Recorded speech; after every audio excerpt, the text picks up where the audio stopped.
All right, the next one, the next layer that we are peeling just now is even what is the relevance of language to the culture? Because of course this is leading us to somewhere, no? I'm trying to understand how important it is our languages to our culture. Well, I mean, language, because first, even the people, right? So I mentioned Igbo, Yoruba, Akan, Jamaican. How do you know what's one of the immediate ways you can tell what a person is? You go to their language. That's why, the expression goes, you speak to a man, you can speak to his mind, but if you speak to his language, you speak to his heart. I probably ruined that a bit, but the part about if you speak a man's language, you speak to his heart. It's part of who we are, because I think one of the problems in how we understand culture sometimes, or part of the Eurocentric distortion, is that we try to separate culture from people, and that's just not a good thing to do, right? Because language contains things about our cultural perspective, our social and historical conditions are communicated in language. Our values are communicated in language, among a number of things. That's why it's important to understand language as a form of cultural expression, a All right. vital form of cultural expression or communication even. Mm-hmm. Yeah, according to you now, and also it's one way to think a bit, you should be able to get what you're saying. That language is actually central to our communication, to our culture, let's call it like that. Have you heard of the it's not the idea, the reality. It happened to me a couple of days ago. I interviewed a linguist who is also a university lecturer in the US. It happened to him too because he was born during the colonial era. No, what I want to make mention of is the fact that you going to school in your country for speaking your language, you will be punished.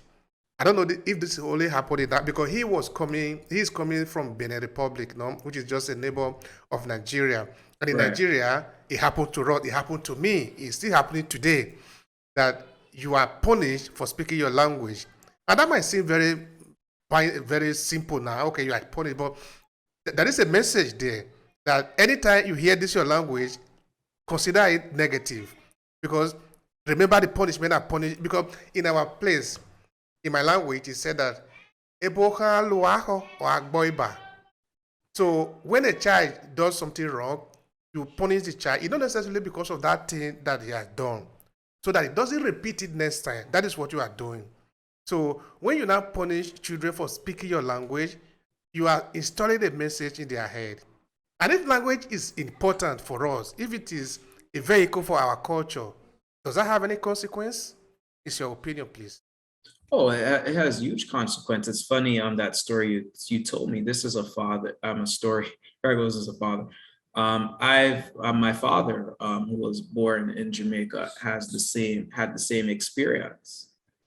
So I don't use the term patois, but most Jamaicans would use the term patois, right? Patois is bad talking, right? You would be disciplined for speaking that language, and that just tells you the nature of the environment you're in, where your own culture or an aspect, a critical aspect of your culture is looked down upon.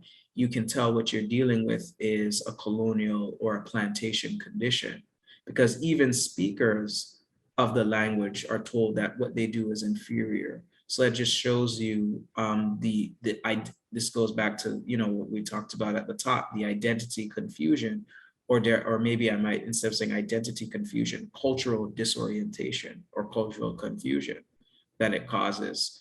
And I know my advisor, my mentor, Amma Mazama, she says one of the critical aspects that colonization does, when you're told to speak, the colonizer's language, is that through education, media, etc., is that there's colonial alienation, or what we as Afrocentrists call dislocation, right? Because I remember there's a scholar, an Igbo scholar, I think it's or novelist, Chimamanda Adichie.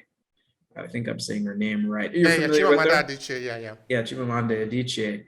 And one of the things she said is, and she wasn't saying it to be the context in which she said is important when she said, there are certain intellectual concepts she cannot express in Igbo, she can only express in English.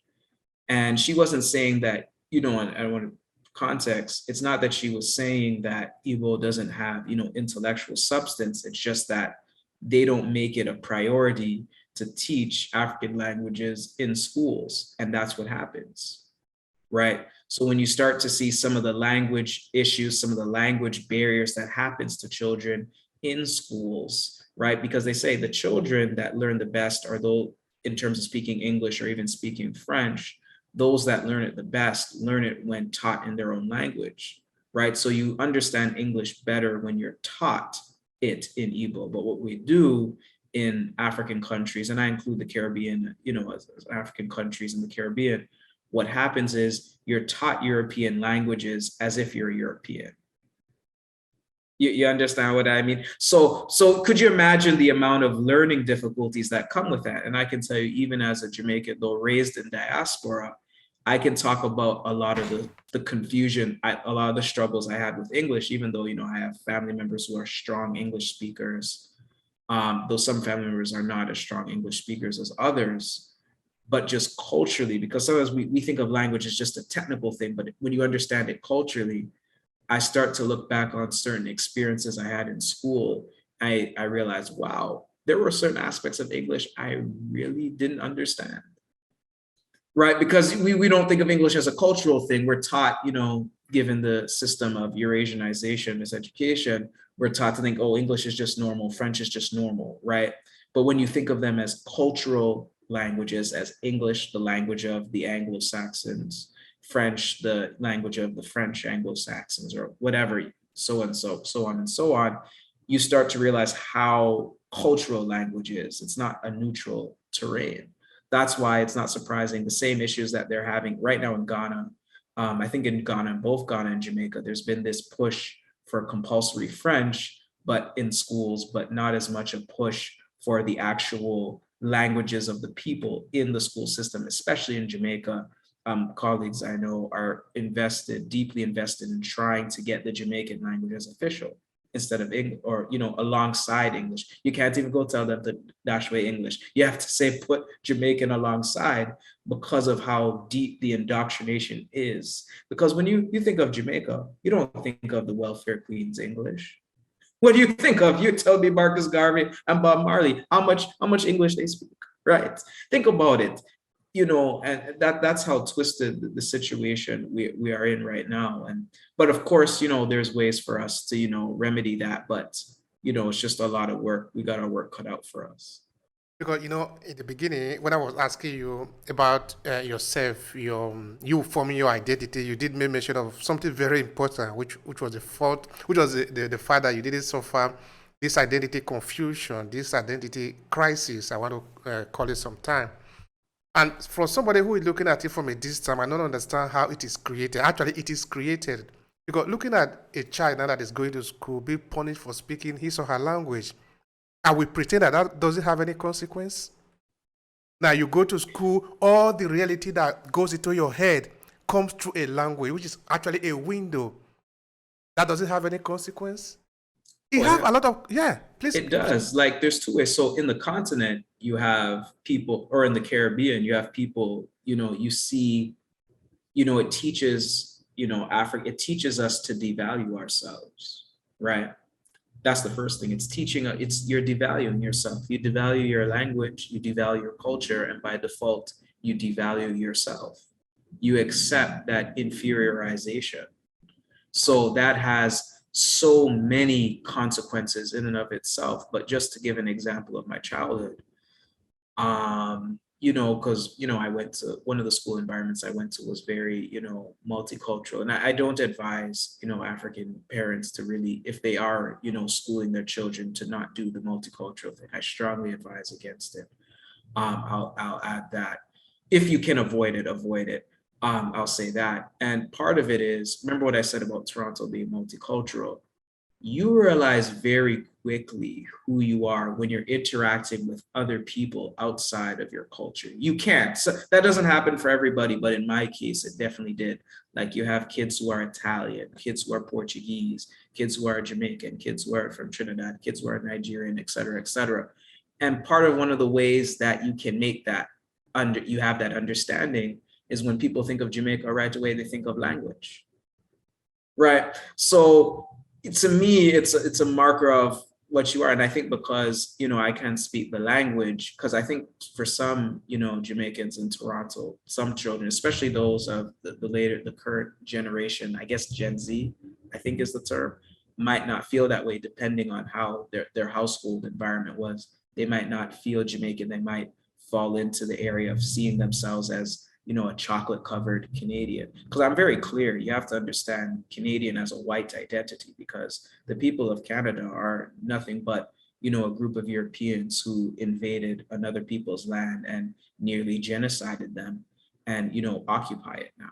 So I think that's very important. I think that too, I didn't have this romantic view of Canada, because I know a lot of people have criticism for the United States, but Canada has this false reputation as this goody two shoes country, which is far from the truth. So I think those two factors play a role. So in terms of how I didn't fall into that confusion, I think if I couldn't speak the language, it wasn't around my environment.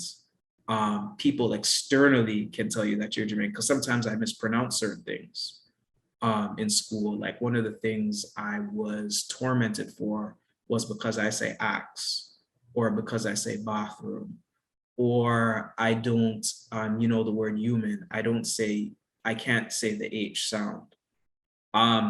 Human, I just say human. I've been saying that for years, right? It wasn't until I got older, right? Certain people would pick on you, but that's because in Jamaican, the way H is used is, you wouldn't have H in human, put it that way, right? H's are a bit ambiguous in the Jamaican language. So there's a lot of cues that make it very clear, right, that you're not. Because like I said, the colonizers have a way, when you're in direct contact with them, reminding you that you're not part of their group, which for me was healthy. I think it was healthy to be clear. I like clarity of terms. And if we are sincere with ourselves, we should be able to understand that the best we can ever be imitating other is inferior. The best Right. inferior. That is the best we can be. Whereas it is I better to like be. that concept, but I don't like it. But it's the best. I like that. I'm gonna maybe I'll teeth that one from you now. All right, I like that one. I like that one. All right.